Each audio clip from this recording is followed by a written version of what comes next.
Assalamualaikum teman-teman, nama saya Zafran. Kali ini kami akan berkisah tentang Nabi Musa dan Fir'aun. Mari kita nonton sama-sama.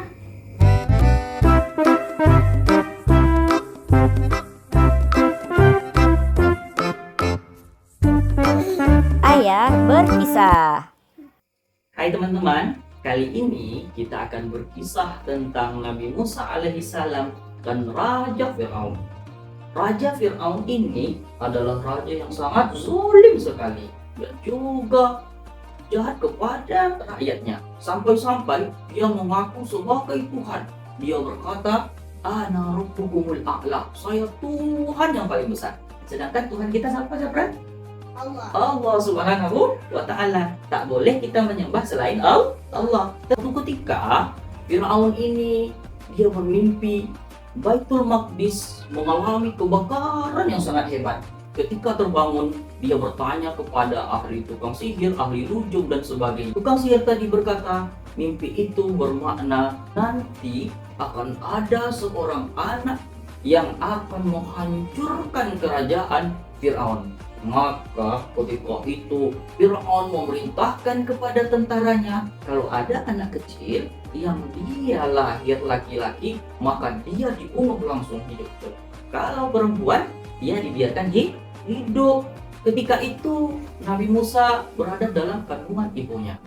Tapi alhamdulillah Allah selamatkan Nabi Musa alaihissalam melalui ibunya, memasukkan ke dalam peti, kemudian dihanyutkan di sungai, dan akhirnya diselamatkan oleh Siti Asyah, yaitu istri dari Fir'aun.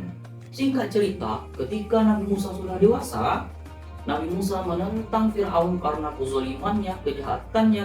Ia mendatangkan tukang sihir, kemudian tukang sihir tadi melemparkan tali-talinya, kemudian tali itu berubah jadi ular, banyak ularnya nak. Kemudian ular tadi dilempar oleh Nabi Musa pakai tongkat tadi berubah menjadi ular besar.